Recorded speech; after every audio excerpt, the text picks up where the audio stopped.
Assalamualaikum warahmatullahi wabarakatuh. Perkenalkan, nama saya Mutiara Matunisha dengan NIM 220 2010 219. Saya dari kelas MJ 301. Di sini saya akan mempresentasikan hasil dari tugas manajemen operasional satu untuk memenuhi nilai tugas ujian akhir semester. Di sini tugasnya mengenai pola produksi dan manajemen proyek. Yang pertama, kasus satu yaitu mengenai pola produksi. Saya akan bacakan terlebih dahulu soalnya.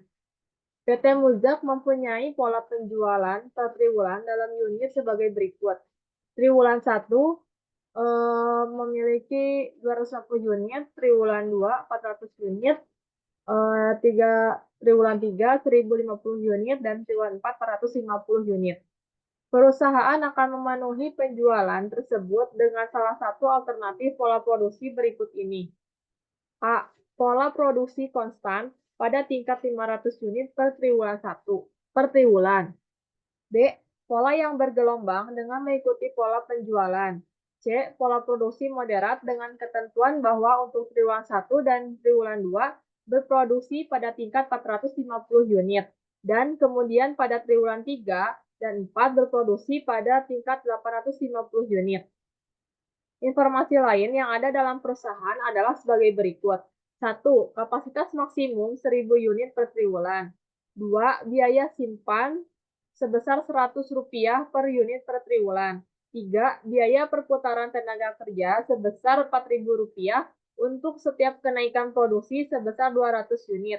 Penurunan produksi tidak menimbulkan biaya labor turnover, sedang biaya subkontrak sebesar Rp2.000 per unit.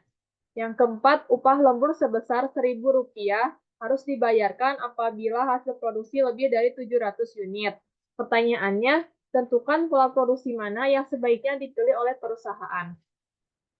Dalam soal ini ada 3 pola yang harus kita uji. Pertama ada pola konstan, pola bergelombang, dan pola moderat.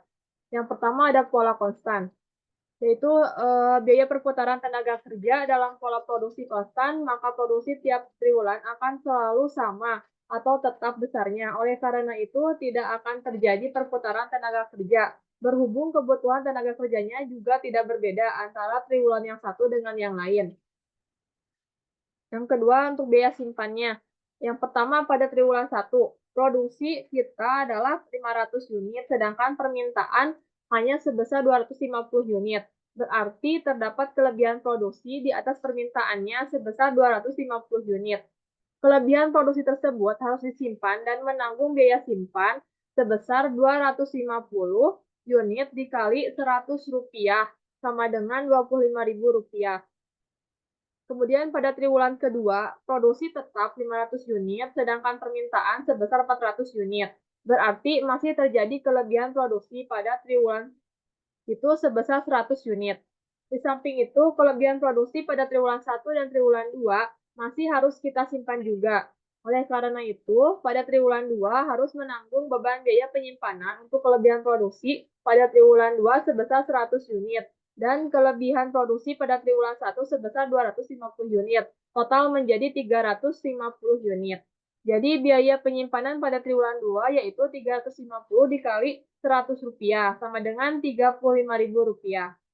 Pada triwulan ketiga, produksi sebesar 500 unit, padahal permintaan naik menjadi 1.050 unit. Berarti terjadi kekurangan produksi sebesar 550 unit. Akan tetapi pada saat itu kita memiliki persediaan dari triwulan sebelumnya sebesar 350 unit, yaitu 250 unit dari triwulan 1 dan 100 unit dari triwulan 2. Oleh karena itu, kekurangannya adalah 550 unit dikurangi 350 unit sama dengan 200 unit saja. Jadi 200 unit saja. Nah, kekurangan ini tidak menimbulkan biaya simpan, akan tetapi harus ditutupi dengan subkontrak dari perusahaan lain. Pada triwulan keempat, produksi masih tetap 500 unit karena konstan, sedangkan permintaan turun menjadi 450 unit, sehingga terjadi overproduksi lagi sebesar 50 unit. Berarti harus menanggung biaya simpan sebesar 50 dikali Rp100 sama dengan Rp5.000. Terakhir, total biaya simpan yang ditanggung oleh perusahaan adalah triwulan 1 Rp25.000, triwulan 2 Rp35.000, triwulan 3 Rp0, dan triwulan 4 Rp5.000, sehingga totalnya menjadi Rp65.000. Nah, untuk biaya subkontraknya akan terjadi apabila kita mengalami kekurangan produksi untuk menutupi permintaan.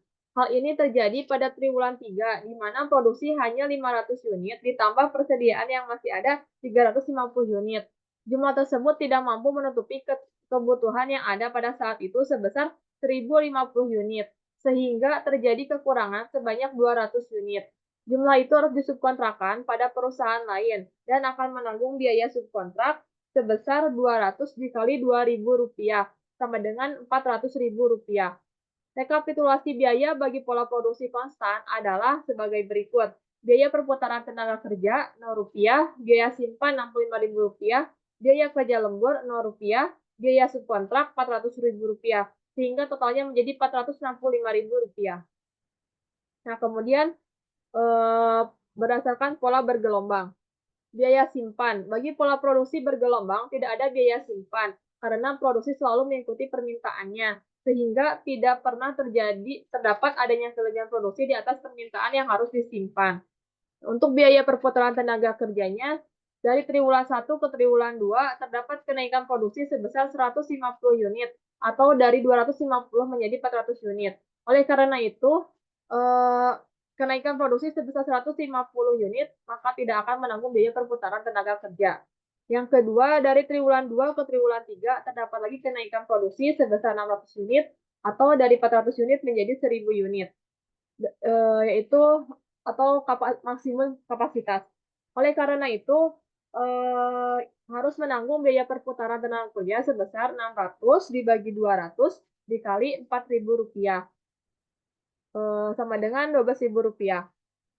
Nah, dari triwulan ketiga ke triwulan 4 terdapat penurunan produksi kembali dari 1000 unit menjadi 450 unit. Keadaan ini dapat mengakibatkan pengurangan tenaga kerja, dan pengurangan ini dapat berakibatkan pelepasan tenaga kerja, sehingga menanggung biaya pesangon bagi pekerja yang bersangkutan. Akan tetapi, dalam perusahaan ini ternyata datanya menunjukkan bahwa tidak diperlukan biaya tersebut. Apabila ada, tentu saja kita harus perhitungkan. Yang ketiga, biaya kerja lembur. Biaya kerja lembur ini akan terjadi pada triwulan ketiga, di mana produksi mencapai 1.000 unit atau 300 unit di atas batas kerja lemburnya, yaitu 700 unit. Oleh karena itu, harus membayar biaya kerja lembur sebesar 300 dikali Rp1.000, sama dengan Rp300.000. Untuk biaya subkontraknya, pada triwulan 3 permintaan adalah 1.050 unit. Sedangkan produksi tidak mungkin mencapai sebanyak itu karena melebihi kapasitas maksimum 1.000 unit. Oleh karena itu, terjadi kekurangan 50 unit dan harus ditutup dengan subkontrak yang ditanggung adalah 50 dikali Rp2.000 sama dengan Rp100.000. Rekapitulasi biaya bagi pola produksi bergelombang adalah biaya perputaran tenaga kerja sebesar Rp12.000, biaya simpan Rp0, biaya kerja lembur Rp300.000, dan biaya subkontrak Rp100.000, sehingga jumlahnya menjadi Rp412.000. Nah, terakhir pola moderat. Biaya perputaran tenaga kerja. Dari triwulan 1 ke triwulan 3 terdapat kenaikan produksi dari 450 unit menjadi 850 unit atau kenaikan sebesar 400 unit. Padahal tiap kenaikan produksi sebesar 200 unit akan mengakibatkan biaya perputaran tenaga kerja sebesar Rp4.000. Oleh karena itu akan terdapat biaya perputaran tenaga kerja sebesar 400 dibagi 200 dikali Rp4.000, maka totalnya menjadi Rp8.000. Untuk biaya simpannya, pada triwulan 1 terdapat kelebihan produksi di atas permintaan, yaitu 450 unit dikurangi 250 unit sama dengan 200 unit. Jadi harus menanggung biaya simpan sebesar 200 dikali Rp100 sama dengan Rp20.000. Untuk triwulan 2 terdapat kelebihan produksi di atas permintaan, yaitu 450 dikurangi 400 unit sama dengan 50 unit. Jadi harus menanggung biaya simpan sebesar 50 dikali Rp100 sama dengan Rp5.000. Pada triwulan 3, produksi sebesar 850 unit, sedangkan permintaan sebesar 1.050 unit. Jadi kekurangan sebesar 200 unit. Hal ini berarti tidak menanggung biaya simpan, akan tetapi membayar subkontrak untuk menutupi kekurangan produksi tersebut. Terakhir, pada triwulan 4 terdapat kelebihan produksi 850 unit, sedangkan permintaan hanya 450 unit saja. Kelebihan produksi sebesar 400 unit akan menanggung biaya simpan sebesar 400 dikali Rp100 sama dengan Rp40.000. Total biaya simpan berarti triwulan 1 Rp20.000, triwulan 2 Rp5.000, triwulan 3 Rp0, dan triwulan 4 Rp40.000, sehingga jumlahnya menjadi Rp65.000. Biaya kerja lembur.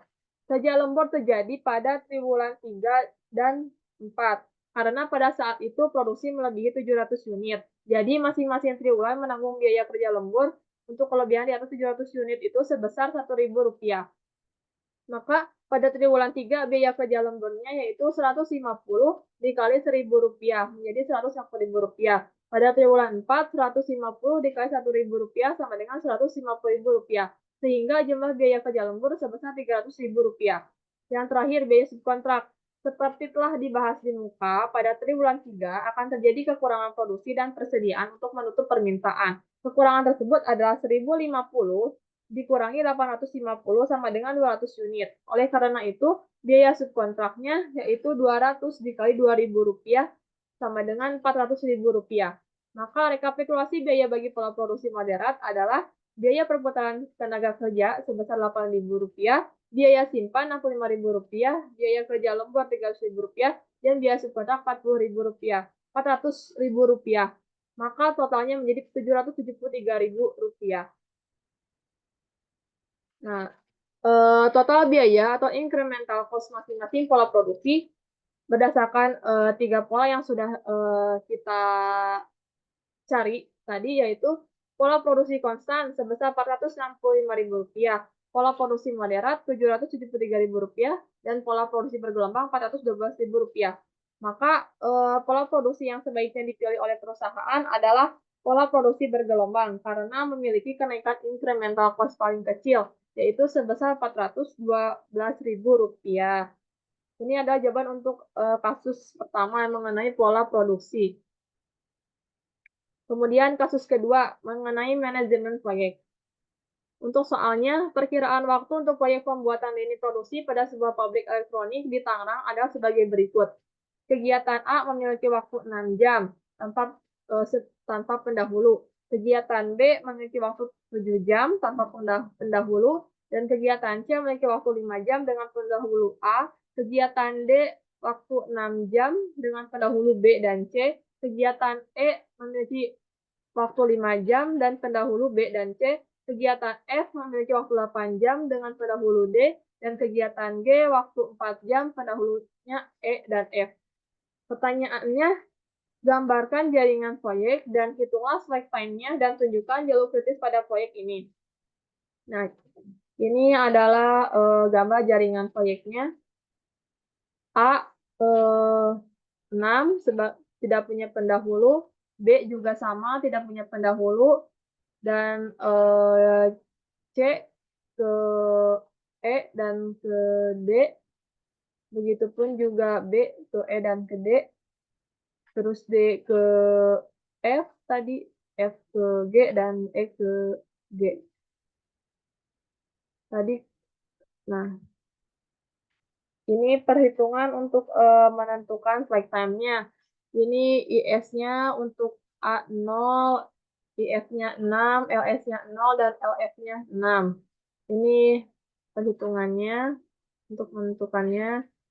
Nah, ini slack time-nya yaitu dapat disebutkan A waktu jam 6 dengan waktu 6 jam memiliki early start-nya 0, early finish-nya 6, late start-nya 0, late finish-nya 6, maka slack-nya 0.